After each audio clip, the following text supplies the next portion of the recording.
everyone, and welcome to today's exciting virtual event on how to find great real estate deals. Hosted only here on StreamYard, we're also live on Facebook and YouTube. So, welcome and hello. I am Sophia, your host from the Real Estate IQ marketing team, and I'm all thrilled to have you all join us here today for what promises to be an insightful and action packed session.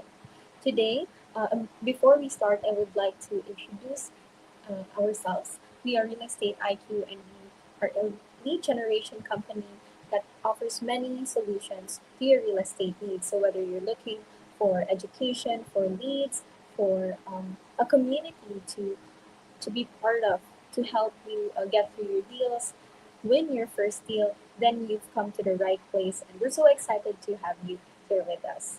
So, again, today we will dive into the world of real estate investing with none other than our speaker for today, Steve Liang. He's one of the co founders of Real Estate IQ, and he is a powerhouse in the real estate industry. He's a speaker, a mentor, and also an innovator, and he's a leader again in the real estate scene. And he's here to share his proven strategies for uncovering high potential real estate opportunities. So, without further ado, I want to welcome to the stage Steve. Hello, Steve. Hi. Hello, how's Hello. everybody doing? Welcome, and let's get started. Okay. Well, first of all, I want to congratulate you for joining us and learn how you can take control of your investment and your financial future. So, we're probably all here because we know real estate investment it can be very lucrative if you know how to do it, right? The key words are how do we do it? And you probably personally know somebody who has invested in real estate and have made a big gain over time. They have made big profits, or they have built a substantial wealth through real estate. So the question is, how do we get into this real estate game? So we're going to learn a lot about the game and how do we make big profits. What are the ways to make these big profits? And a lot of details of how we do it. So first of all, a couple of success stories just to kind of show how lucrative real estate investment can be.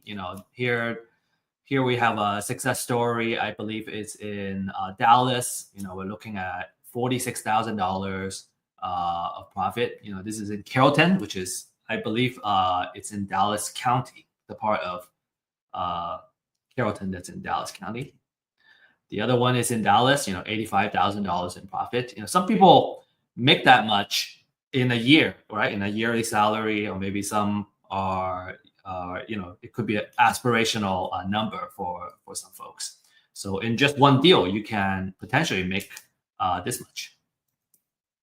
So the natural question is, how do I find these deals and how can I make money from these deals? So we're going to talk about all these, and we're going to dive in detail today.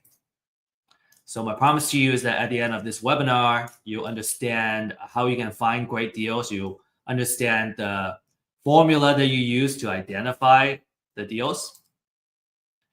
From a kind of experience standpoint, if you're a new investor, this is a really good place. You can get knowledge and get it started. Actually, we just had a last module and a couple of questions that we have, which is about, how do I make sure that I'm giving an offer, or am I gonna figure out what is a good deal? So we'll be addressing that. And if you're an experienced investor, you want to know how to generate leads and you want to look for new ways to find deals and generate leads, this would be a really good place too. From an exit strategy, finding deals is the start of everything, right? Lead generation. So wholesale, fix and flip, buy and hold, it all applies. So just a reminder, I have found that turning off notification and distraction is a big part of productivity and focus. And so just want to encourage you to do that. And also use the chat to introduce yourself. I have found that the folks that get connected and stay connected during classes, they tend to do more business over time together. And so make sure you're taking advantage. You're already here. We are spending the time here. So just make the most out of your time in this class. Okay, so make quality connections. So disclaimer, we show this in all our webinars, is that, this is for educational purposes only, right? Make sure you always do your due diligence before making any investment decisions. We don't offer any advice in investment, financial, or legal. All right, a little bit of background. I'm an executive partner of Real Estate IQ, and over the years, I think just through doing and building the business, I would say my strength is probably more in the marketing side and the data side. My background is in science and engineering, and I was always interested in real estate. And I have family who have, I guess, thrived back in the days in real estate. So I always thought, okay, how do I get into real estate? Because if you're doing the right thing in real estate, you can generate a lot of cash flow, and it could be a really good way of making a good living and also making a difference in your community. The problem I found was that in real estate, it's hard to find knowledge. Just in real estate in general, I remember buying my first property as a homestead. I learned a lot from the real estate agent that I was working with. But it's very hard to find that information online or elsewhere. Even to today, it's still difficult, and it's harder for real estate investments. Right? It's a kind of niche place. You got to know where to look for it. And you're in the right place because you found it. I also found that for data and technology, it's hard to do that, find that for real estate investments. It's been getting a little bit better, but I think there's still a way to go. And also, it's hard to find mentors and fellow entrepreneurs to connect with, especially during the COVID time. We were kind of segregated socially, and it was just difficult to connect with people. So that's why we established Real Estate IQ to bring the knowledge, right? Webinars, classes. We also have paid workshops that you can take advantage of, and where we do deep dive in certain topics like fix and flip or buy and hold type of strategies. Real Estate IQ, our core product, is the deal finding data, so you can use it for your lead generation purposes.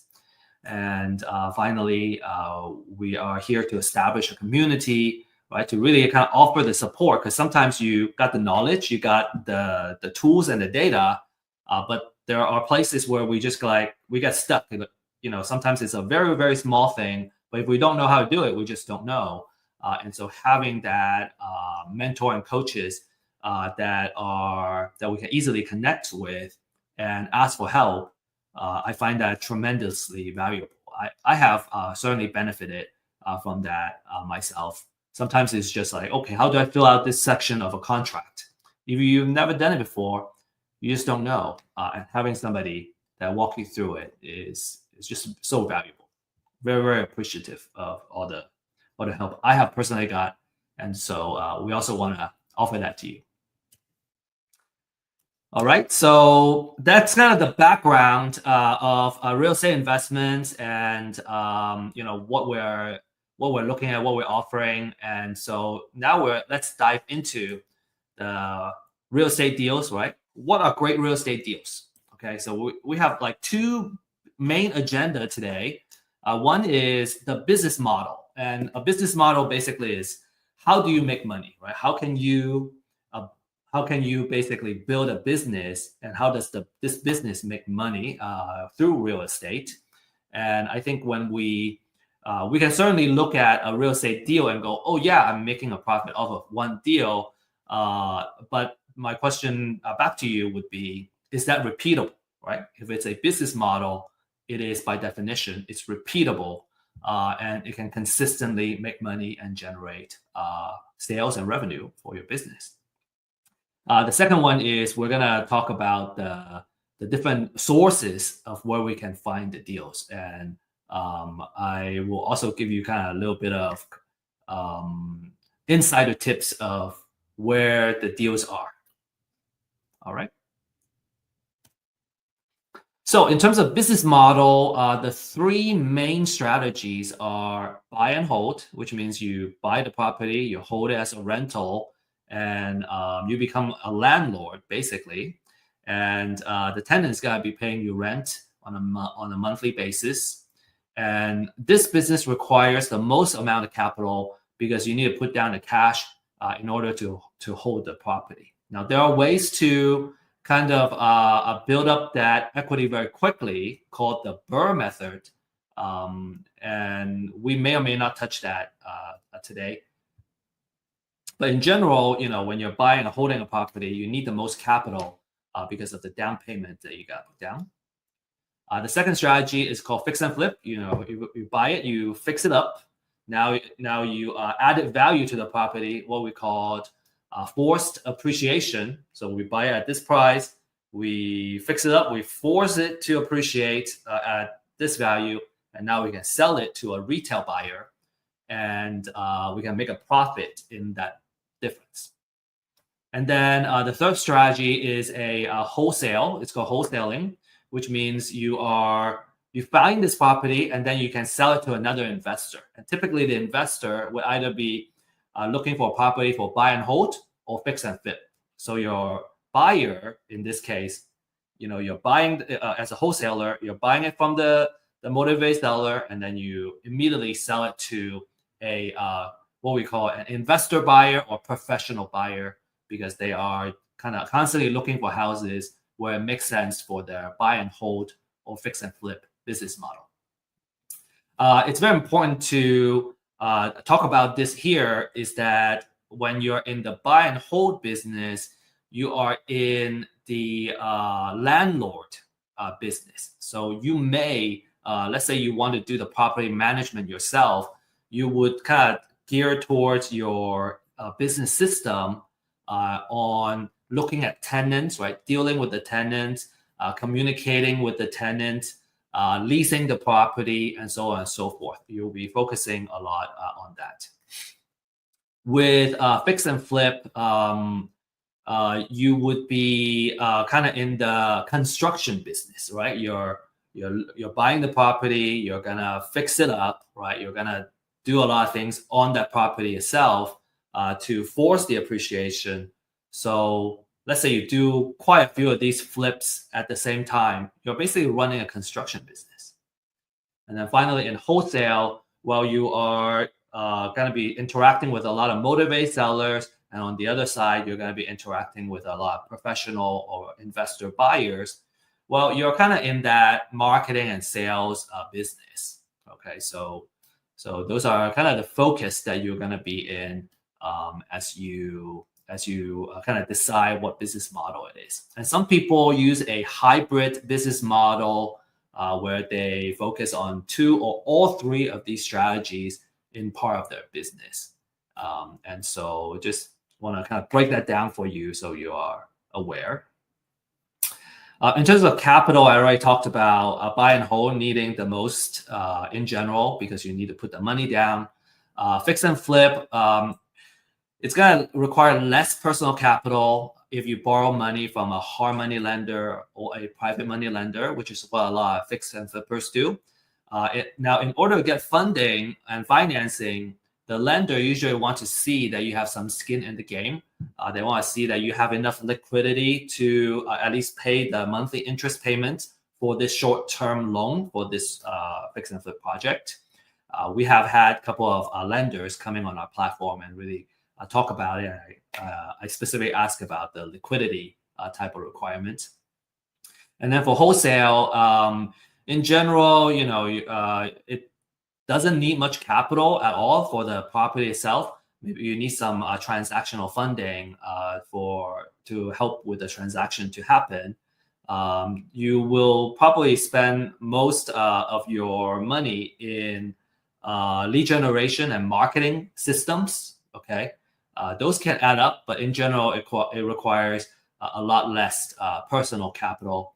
This is a very popular strategy for folks that are just getting started or they're young. They don't have a lot of cash right now because in wholesaling, you don't need a lot of money to get started. And typically you get 7,000. I've heard an average deal you can make about $10,000 just by finding the property, putting it under contract, and then turning around and selling it to a professional buyer. So, okay, so now let's look at some numbers. Okay, for buy and hold, a very important rule of thumb is called the 1% rule. And we always use the 1% to calculate the offer price, okay, for single family properties. So the 1% rule basically says that if I buy this property and I can rent it out for 1% of how much I buy on a monthly basis, then it would be a good deal. So it's just a very kind of rudimentary, preliminary rule, general rule of thumb, right? Because when I see a house that's say $150,000, I go, okay, can I rent it out for $1,500 a month? Right? It's a very easy way to kind of run that calculation. Now, in order to make it fit, right, to come up with that offer price that fits a 1% rule, we just need to do a little bit of kind of that manipulation where let's say I can find out what the market rent is, the market rent is, and let's say in this case, it's $2,500 a month, right? So in a big metro area, $2,500 can be very normal, or maybe even on the lower end. In the more rural area, this rent can be a little more than people are used to paying. So it all depends on your local area. So let's say the rent is $2,500. So I multiply that by 100, right? Because I want that 1%.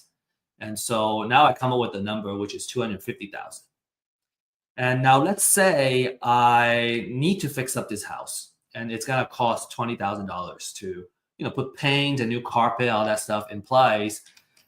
Then when we subtract that from the 250, then I would know that my distress offer is $230,000. So in other words, if I kind of go from the bottom to the top, is if I buy at 230, I add the repair cost. So now my entire kind of out of pocket or entire spend is 250,000. So then if I can rent out for 2,500 a month, then it's a good deal, right? I can cover everything. Now, obviously, if I can buy it at less than 230,000, that's even better. But I want that 1% I want it to meet that 1%, so I'm in a good place. So the next slide, we're going to talk about that 2,500, kind of break it down a little bit to go, okay, this is why we need that 2,500 to be a decent deal. Another thing to kind of to look at here is that I put a wholesale fee here of $0. So for a wholesaler, right? Let's say I'm trying to sell it to a buy and hold investor. Well, I know the investor is gonna offer at most 230. That means if I want to make $10,000 here, then when I buy it directly from the seller, I want to mark it down by another 10,000. So I will offer 220,000 and make my 10K, and then the buy and hold investor will enter at 230 plus the rehab, and then that's how all that math will work out. All right. I think I will have some further examples in there. Okay, so this is just an example. Okay, so for that $2,500 per month, it needs to go somewhere. We are not pocketing where we cannot pocket everything, but it makes sure that we have enough monthly cash flow to make this worthwhile. So in this example, right, let's say the mortgage is $1,200. Right, there's also property taxes, there's insurance, there's HOA and maintenance and all that stuff. So when we subtract everything, then a monthly cash flow is $575 on a monthly basis. So that would be a good example, right? Because we already factor in that 1% rule. Now I have a cool monthly cash flow, just sitting there and kind of making money for me. A couple of things that you want to kind of pay a little more attention to when we go a little bit deeper is that if you hire a property manager, they're going to take some of that cash flow. And then if there's some repairs, maintenance, again, we kind of have this already accounted for here in this calculation. But when we're talking about $500, $600 on a monthly cash flow, that's a pretty good deal. So imagine you have not just one, but 10 of these, right? So if I have 10 of these houses, then I'll be making $5,750 a month, which is about $69,000 a year. If it's 20 houses, it's $138,000. So that's a really good way to kind of make money, letting your properties working for you. Not to mention that your mortgage here, there is a part that pays the interest of the mortgage that's tax deductible, and then there's a part that goes towards the principal, which builds up your equity. So there's also, in addition to kind of that cash flow, there's also kind of additional benefits in the buy and hold. And like I said, you're in the landlord business. You either be working with a property manager or you're going to be property managing yourself, dealing directly with tenants, and you'll be paying a lot of attention about getting the place leased at all times, right? The vacancy can kill your profits. So you want to make sure that you have a good occupancy. You want to make sure the place is leased and constantly producing and generating cash flow. So vacancy and tenant quality are typically the two key things that you want to watch out for, because if you don't, it can eat up your profits. Okay. And we have, I personally have had experience where vacancy takes away, it's like a property sitting vacant for like 5 months, and now, for the year you get a loss. Okay, so really kind of pay attention to it. So really stress that buy and hold is a great wealth generator. So if you can find a good deal, you can afford to hold on to it. Many things are working for you to help you build wealth. Number one is the cash flow. We just kind of talk about that. The second one is that you have appreciation, and it can hedge against inflation. You have the natural appreciation, which is the property value naturally goes up. On average, I have heard from a builder that in the United States, since the I forgot, maybe like for the past 70 years or something, don't quote me on that. The entire United States, on average, has been appreciating by 3% per year. And that's the entire United States. Some metro area where it's growing faster, maybe doubling that. So you might have seen your property, if you have been holding properties, that the value has doubled in like 10 years, right?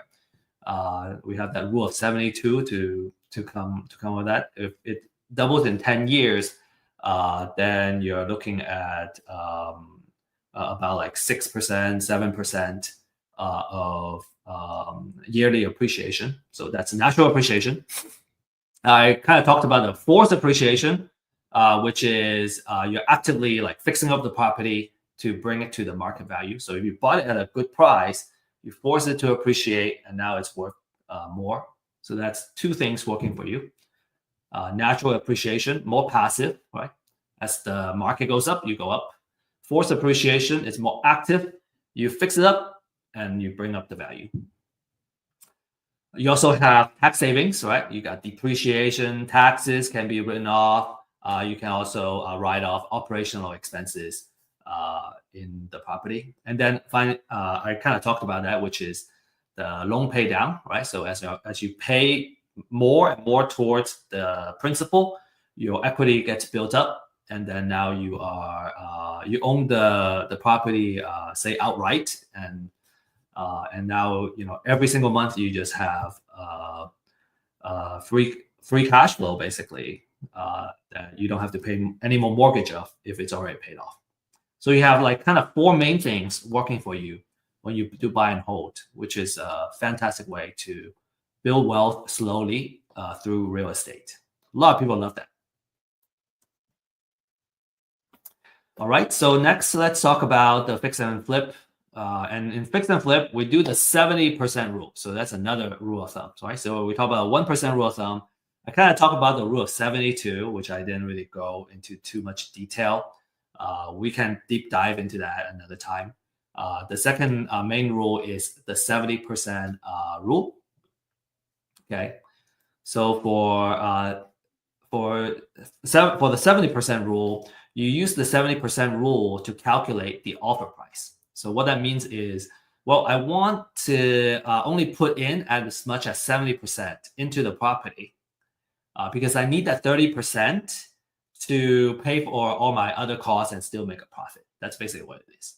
So if I know what the after repair value, which is the market value after the house is all fixed up, if I know it's $500,000, I take 70% of that, and that would give me $350,000.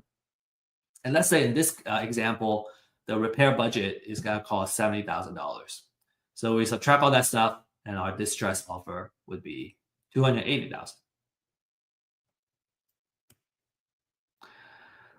I talked about the 30%, so let me give you an example of what the other 30% could be.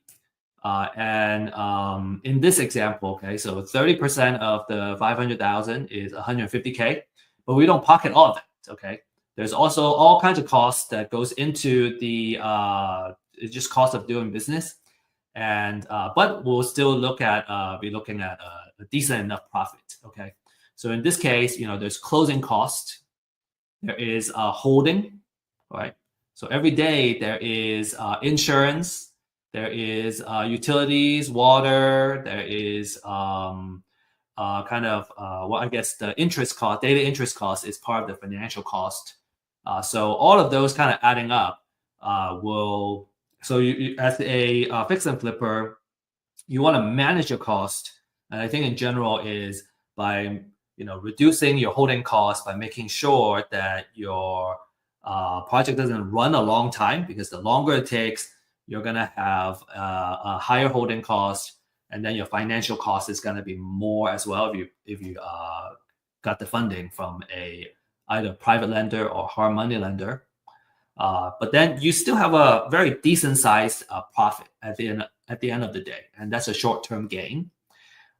It's a fantastic return for just one project. So if you just do one or two projects at this kind of a number on a yearly basis, that's already a pretty good place you want to be.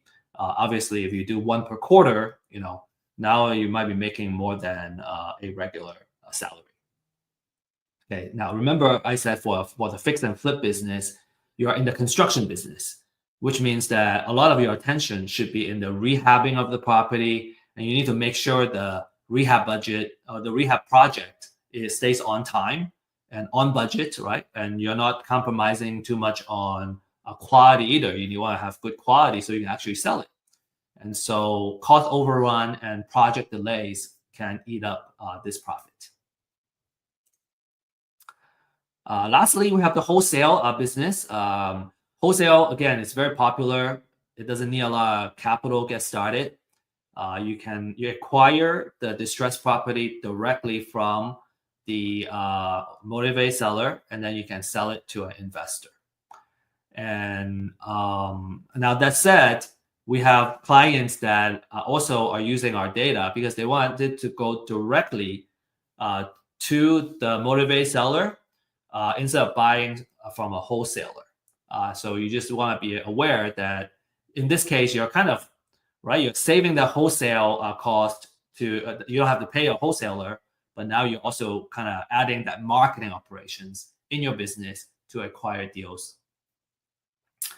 So you're in the marketing business. If you're a wholesaler, you'll be paying a lot of attention in marketing and acquiring the property and also disposition, right? Because you gotta know the your client, which is your investor, the investor that's gonna buy your property, and so you're gonna kind of basically you acquire the property from the motivated seller, and then you're gonna match it with the investor that fits in their buy box.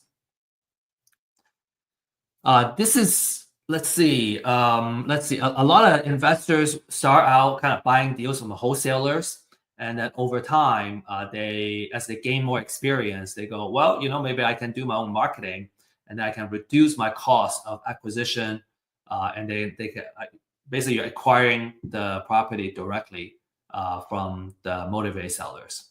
And it could be a really good strategy if you want to control your deal flow, because now you can manage your pipeline. You can kind of predict how many deals you can get on a regular basis.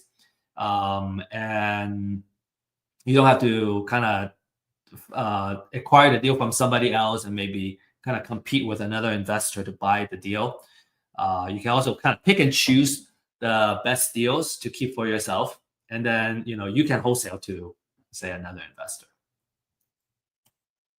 Okay, so just really quickly, kind of the math of as a wholesaler, what you would make. If you recall the example that I had before, the distress offer was 230 if I'm a buy and hold investor. But as a wholesaler, because I want to make that $10,000 fee, I would drop that distress offer a little bit more to kind of make that wholesale fee. And kind of the value that I bring to the market in this case would be finding the deal, putting it under contract, and then the buy and hold investor can still make their profit, so everybody wins. And then on the other case, for selling it to a fix and flip investor, I can mark a wholesale fee. In this case, I put $20K in here, and it's really about what the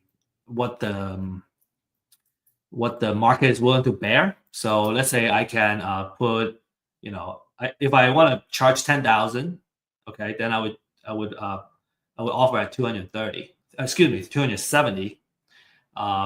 If I want to make $20,000, I would offer it at 260. Right? The most important thing to know is that I know at 280,000 it makes sense for a fix and flip investor, and so how much I make is going to be between that and how much the seller is willing to accept as an offer.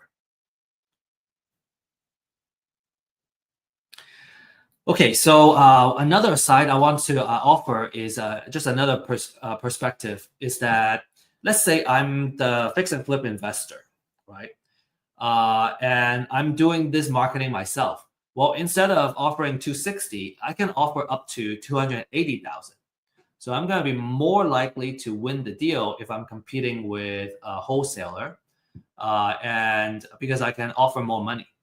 And so I have a little bit of an edge if all things are being equal. So that's also why some of our fix and flip and buy and hold clients, they wanted to do the marketing themselves, because they're more likely to win the deal because they don't need to make the wholesale fee.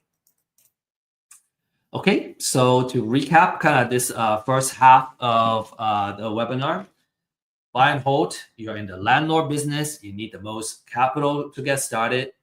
And maybe right now is a good time to say that there's a way, let's say you're buying a distressed property that needs to be rehabbed. The strategy is called a BRRRR method, BRRRR. You buy, you rehab, you rent it out, and then you refinance, and then you repeat. So when you're doing that, then it requires less kind of personal capital to do the buy and hold. So pay attention to that BRRRR strategy. We have material that talks about what BRRRR is. We actually have an ebook about BRRRR, and you're welcome to look for that and download that on our website. The fix and flip business, okay, you're in the construction business. You're going to be managing contractors. You're going to be looking for the project, making sure it's on time, it's on budget, and you can sell the finished product at the after repair value. Okay, and then wholesale, you're in the marketing business. It's about how many leads you can reach out to, and also closing the deal, and then turning around and finding a buyer for this particular property. So you can make your wholesale fee. All right. Okay. Here is the secret. Okay, this is the I wouldn't say a more important part, but this is certainly a really important part, which is what are the secrets of finding great deals, right? All the business model talk is great, right? But how do we put that into action? How do we find the deals? Because when I find the deal, I can make the profit. So it's all about finding that deal. And experienced investors, we know that money is made when you acquire the property at a good price. When you are able to get the property and there's enough equity in the deal, right? There's enough, if it's at a good price, it wouldn't be hard to find funding. It wouldn't be hard to find a partner and get everything done. So, everything starts from finding a great deal. And the secret of finding and acquiring great deals is having motivated sellers. It's about finding and locating the people that motivate to sell for whatever life reason it is. And I would say that in general, there's a need for immediate cash, for one reason or another. And we'll talk about the different life reasons. All right, life happens, and because of that, they are in some form of financial distress. And because real estate is not liquid, in order for them to sell quickly to address the life situation, they tend to need to accept a lower price than what the market is going for, so they can sell quickly. And I think I'm just gonna leave it at that. There's so much more I can talk about. Okay, so the concept is called live data, and live data is basically a signal of something that's happening in the person's life. And life happens like every day, everywhere, right? And life happens to all of us. It's universal. Every day, new babies are born, and some people every day, some people die. So every day, some people get married, some people get divorced, and sometimes they get into financial trouble. And so if you kind of start thinking about the stage in someone's life as they grow up, have kids, get married, have kids, stay in the marriage or get divorced, they get old. There are stages in their life where they're more likely to buy something, sell something, and so on and so forth. So if we can kind of really capture that information, capture that data, capture that life-changing events is what I call it. And for those who have have been on Earth for a couple of decades, you probably have personally gone through life-changing events. Sometimes moving from one place to another can be a big life-changing event for some people. You agree that life events are so powerful that many times all we can do is kind of play catch up and deal with it, deal with life. So imagine that if you are a marketer, right? How valuable that data is, because when I know that data, I know kind of in general what they need. And so if I know this person is about to get married, I can kind of predict that maybe they're already looking to buy another house, or in a couple of years, they're going to be upsizing, and then they're going to want to buy another house and probably move from, let's say they were living in the city before, they're going to want to move to a bigger place in the suburbs. And so, just kind of in general, in theory, right, the different products and services that you can offer them is tremendous, right?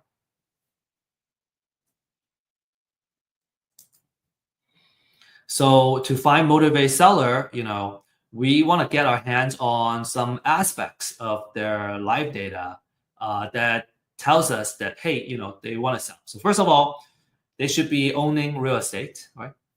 And then there should be some kind of financial distress or motivation to sell. and they need to sell really fast in order to get out of a bad situation.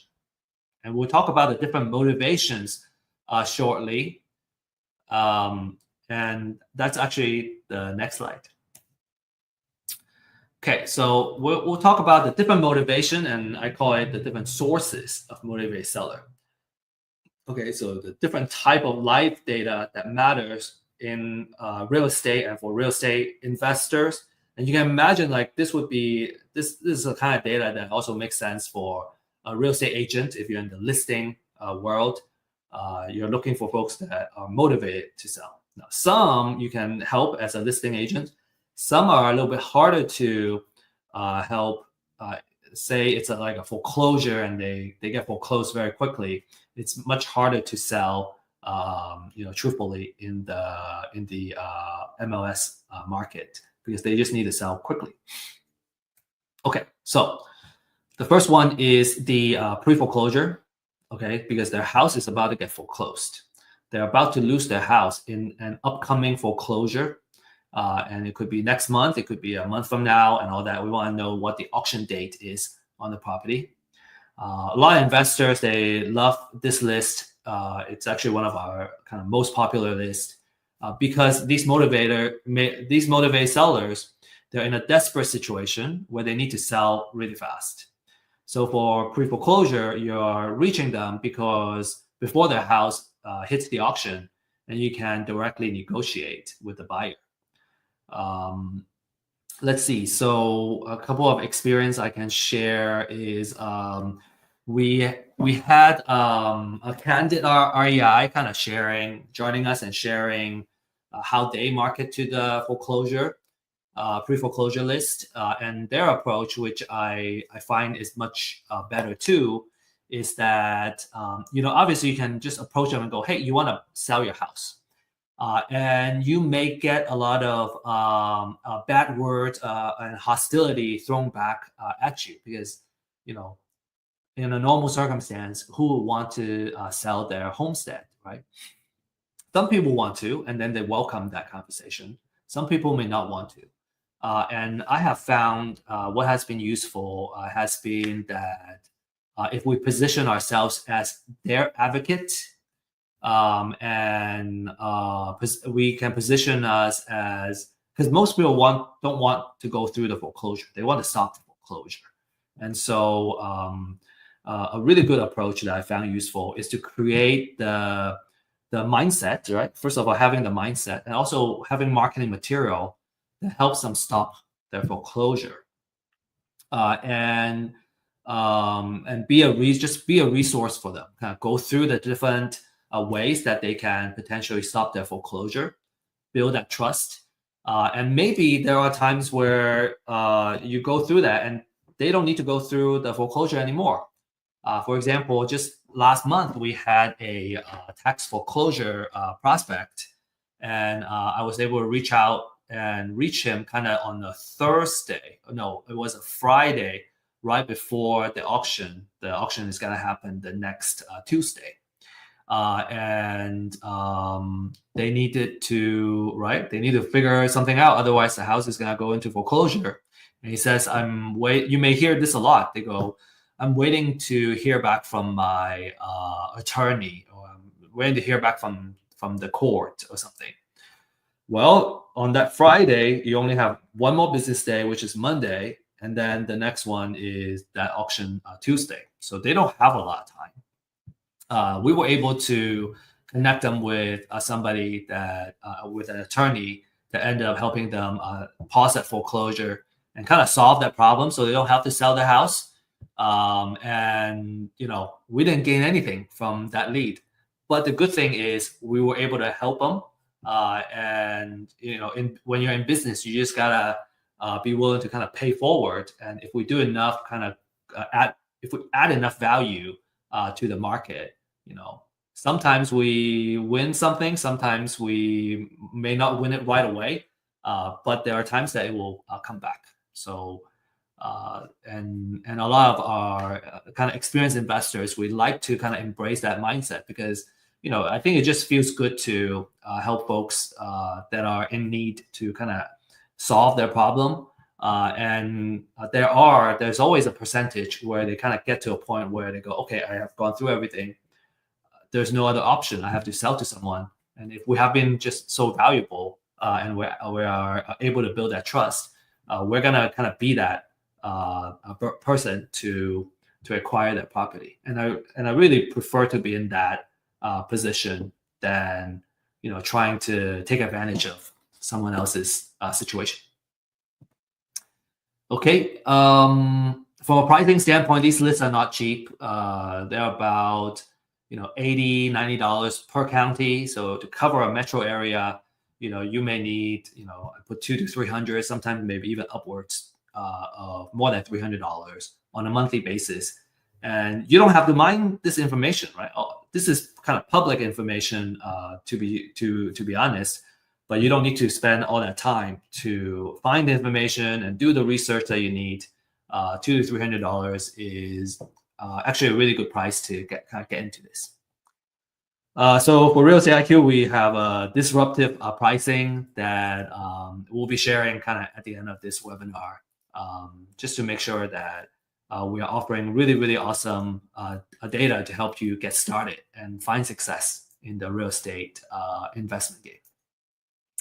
All right, the next one is called the appointment of substitute trustee.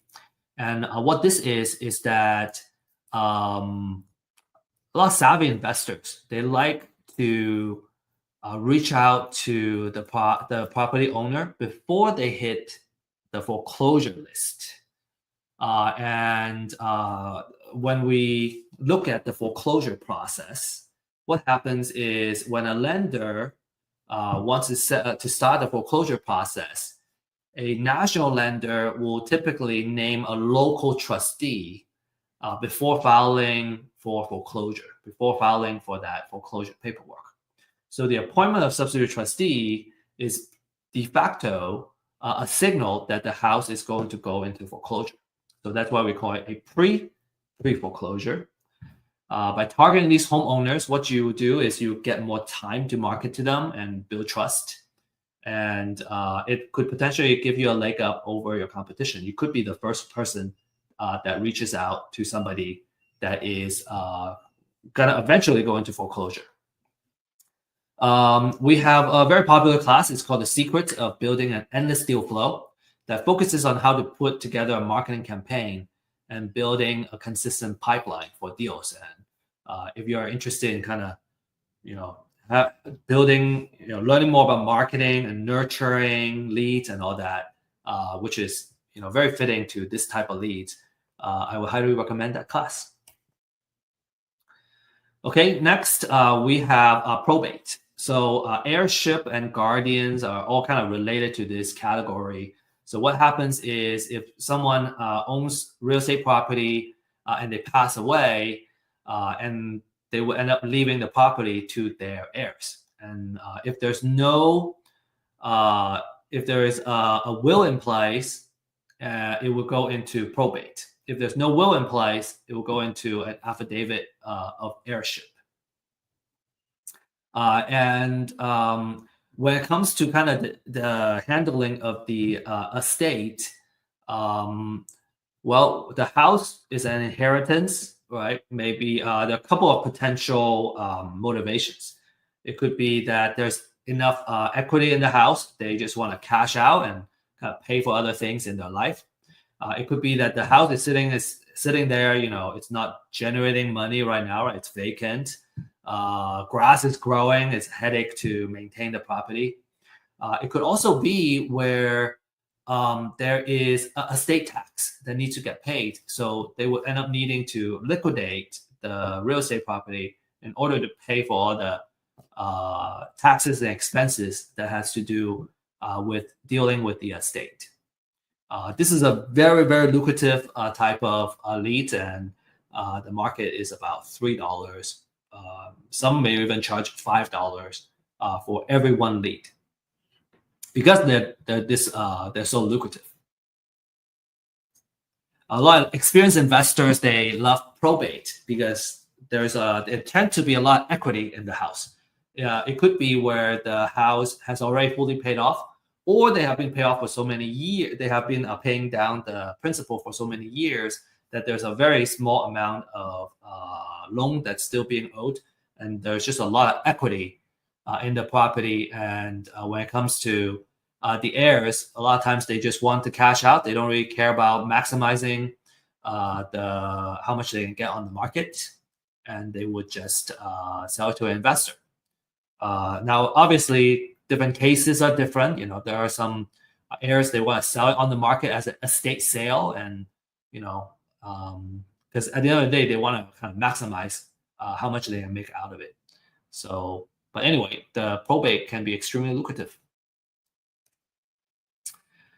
Another very popular one is evictions. So, if a landlord needs to evict a tenant, it usually has already caused a lot of financial a loss for the landlord. The tenant may have ripped the house apart before they get evicted. So these landlord may maybe just like, hey, I I bought another house and I didn't want to sell this house, so I turned this into a rental property.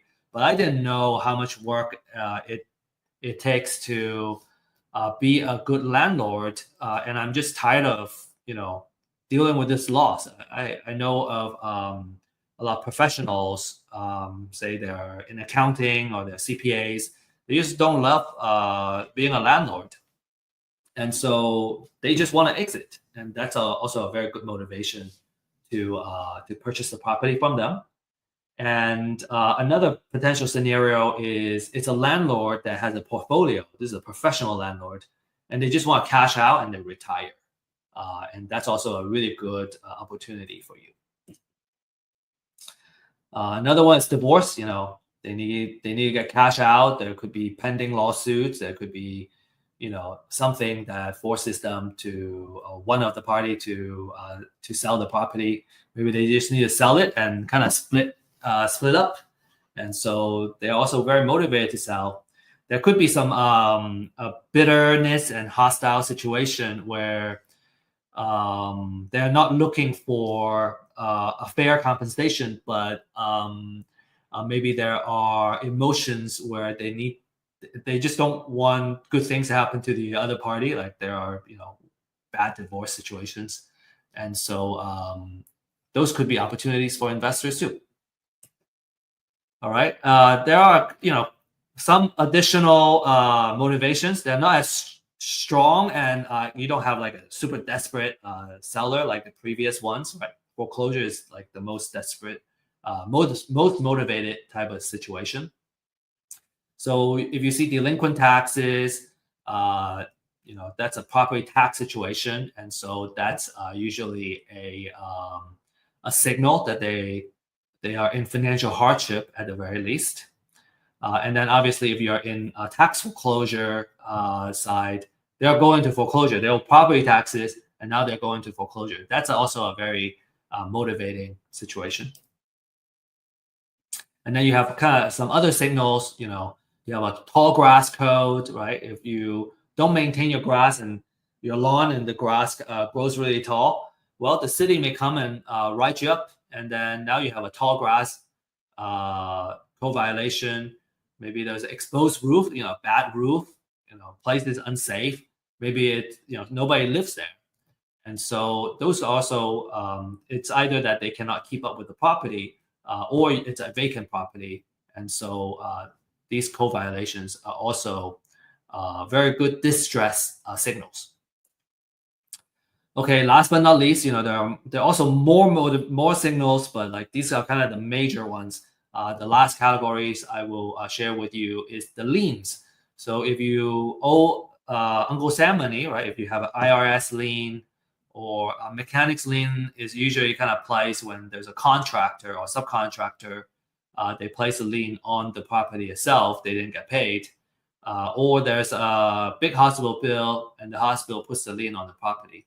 So all those are kind of the liens that gets put on the property, which is also a signal for a stressful situation. So this is where kind of we talk about, okay, we can if they're not super distressed, maybe we can use a nurturing campaign to build trust and see how we can help and purchase their property. And also another technique that savvy investors do is they do what's called list stacking. So they got all of these couple of lists, and then they go, okay, which property or owner is on multiple lists? Because if they have multiple situation, a distress situation, then they're more likely to want to sell. They have more reasons. And so that's also a really cool technique to make your marketing more effective. Okay, so we have just a few minutes left, and I'm just gonna run down this a little bit faster now. Common question: motivate seller list. Do I buy it myself? Do I buy it, or do I do it myself? Do I mine it? If you know how to get the court papers and files, you can do it yourself, and some investors do that. I think if you want to be smart, you want to outsource it first. I might have talk about this in my other classes. You may want to outsource it first, and then because you want to learn how the sausage gets made and like learn how it works. You may want to, when the time comes and you have some time, you may want to learn how to do it just so you can appreciate what a good list looks like. But in general, the value, because it doesn't cost that much for this motivated seller lead list, we generally recommend our clients and our members to outsource this, buy the list, and focus your time and energy in marketing and outreach, right? Doing cold calls or do driving, door knocking, what we call door knocking, on these motivated seller list. Okay. I would say that for low value activities, right, you want to outsource as much as possible. Okay, so foreclosure, I'm showing you how you can do it. You can Google your county name and then put notice of sale, and then you should be able to find that. And this is what the notice of substitute trustee look like. These are kind of the information that you need to kind of these are all kind of relevant information that you need for every notice. So this is another example. So different notice have different formats. Okay, so the most important thing is the address, the owner, and the trustee information. And then what you want to do is you want to research the property information, how much you can assess it. And then you would need to go to the deed of trust and find the loan information. So it does take quite a bit of time to find that information for every single property. And these are the key information you want, the address, bedroom, bathroom, all that stuff.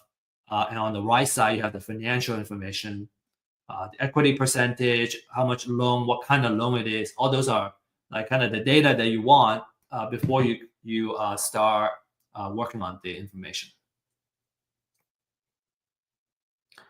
I'm gonna skip due to our time.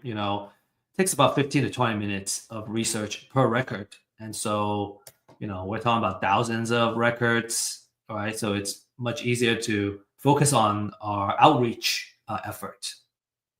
Is kind of our point. So the quality of the list is very important. You want to pay attention to the update frequency, how fresh it is, the extent of research, because you need that information to make further decisions.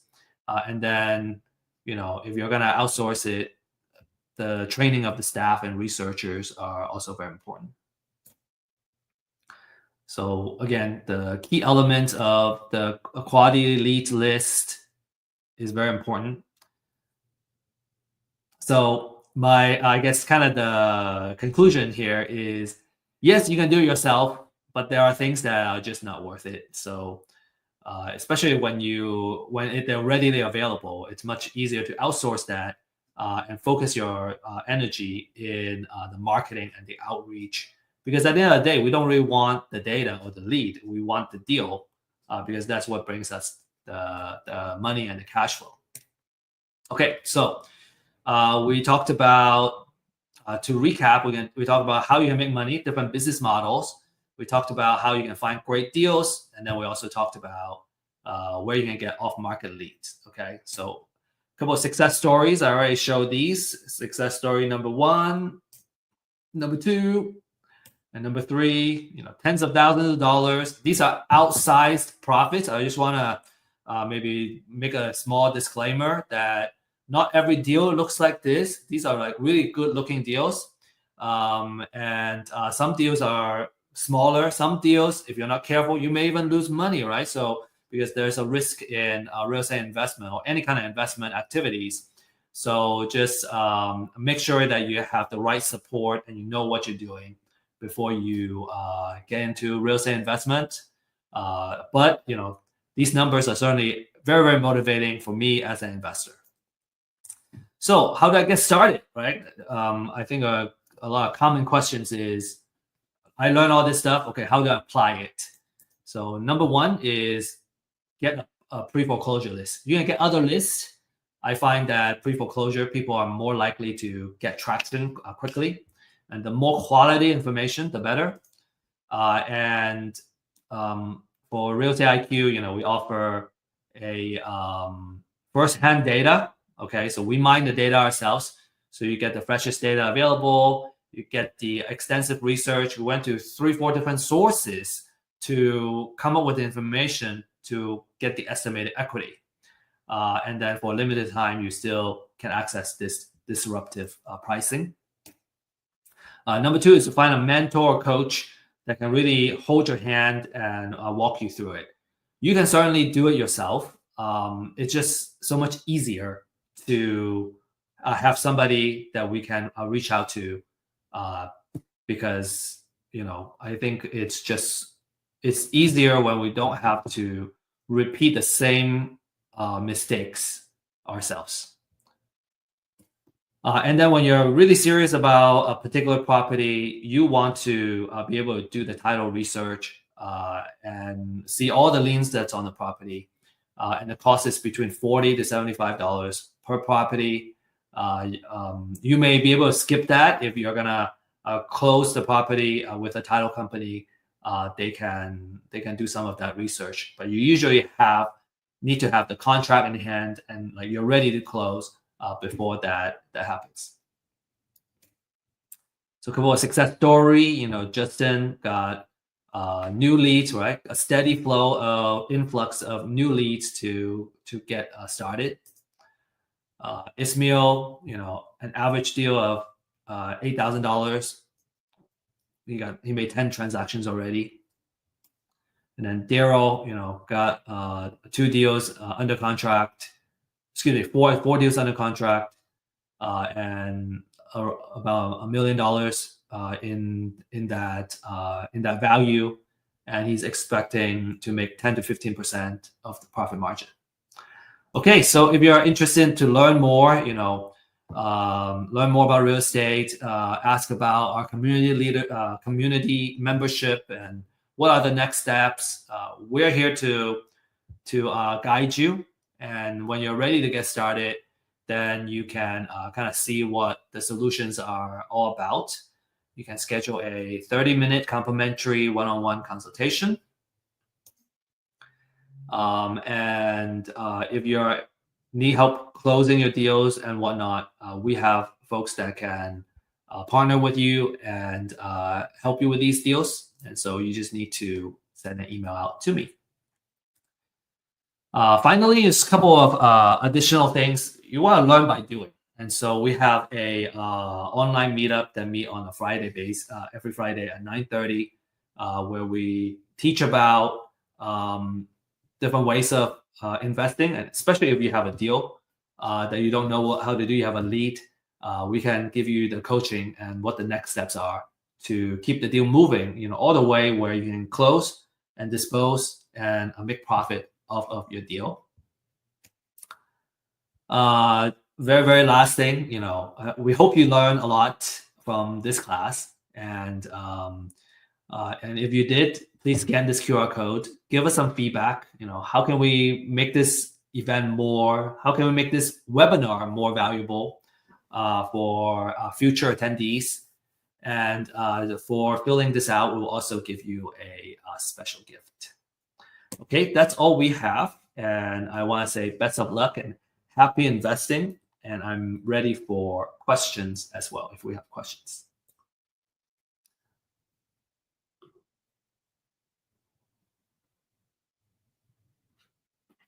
All right. We have a couple of questions here. Okay, some recommendation ask.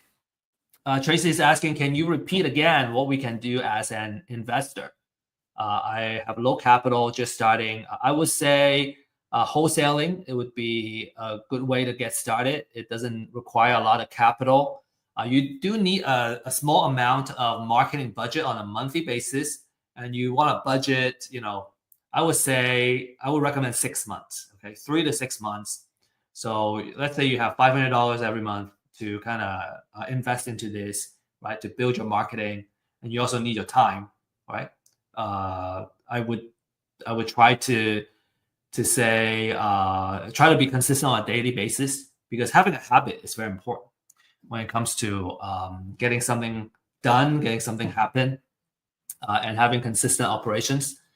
And so kind of have that in place. So for 6 months, you're just obsessed and focused on creating value and getting your deal. So that would be my recommendation. Really good questions. Okay. Maya, can you explain the fix and flip idea a little more? Do we sell at 70% more or 30% more? Okay. Let's see. So this is our formula. 70%. So basically, when you come all in, you would end up making or putting in $350,000. So the house is gonna have $350,000. You're gonna sell it at 500,000. So you're gonna be selling it. You're gonna be making 30% of the after repair value. Okay, that 30% is how much your kind of gross profit is. And I say gross profit loosely because it's not exactly what it is, but you make that 30%, and that 30% goes into paying your other costs, and then you get your gross profit. What marketing do you use to do on your deals? We are using cold call. So basically, what we do is we sign up for the premium plan that has phone numbers, and also comes with email addresses. So that helps us do the outreach of phone calls and also emails. Some people use mass texting as an outreach. I have also used Facebook ads, and those help. Okay, Craig asking, does forced appreciation still work even though the community is not attractive for investors? Does forced appreciation still work? If the community is not attractive to investors, I think that's pretty broad comments, Craig. I would say if it's not attractive if the community is not attractive, is it one investor? Or do you talk to 100 investors and they all say no? Because if that's a no, that would probably mean nobody wants to live there, and the market value is not worth it, right? There's no market value. Usually, your after repair value is based on what houses are selling for in that area, and that's a very it should be an updated market data. And so when that happens, then you have the market value, and then I would say forced appreciation should work. If it's a good deal, an investor should find it attractive. Okay, there's a question about distress offer. Okay, so what's a distress offer? It would when we say distress offer, there's another term called maximum allowable offer. and it's basically the same thing. It's how much we offer to the owner who are distressed, right? Because if they really want to sell at top of the market, they can fix it up themselves. They can sell it in this case at $500,000, but they don't have the cash to fix it up, right? And they're distressed. They need to sell fast, and so that's what we mean by a distressed offer. All right. Okay. So I hope y'all learn a lot. And again, appreciate your questions and you joining us. We do have another event coming up, and that's next Thursday, same time. We have a different format. It's called Ask Me Anything. We have AJ Page joining us, and AJ is a very successful wholesaler. He's from California. I think he hasn't spoken on our platform yet. And so really excited to have him here. He has done a lot of deals in and all kinds of kind of investment strategy. So come prepared if you have questions about creative offers, title, any kind of deal related questions, how to close deals, what are the best software tools to use for your wholesale business. What are the best lead gen techniques? AJ and I have been kind of talking, and we have exchanged a lot of ideas. And he has gave me a lot of tips too on what he's been doing. So I hope you're gonna learn a lot from him next week. Okay, so it's gonna be at 11 a.m. Central Time, basically same time next Thursday, and that's all we got. So appreciate you guys and have a great rest of the day and have a good weekend. We'll see you next week. And remember, if you're really interested in the deal side, tomorrow at 9:30 a.m. Central Time, we have our MAP online meetup. So we can talk about the actual deals and how do we deal with the deals. Okay. All right. Have a great day.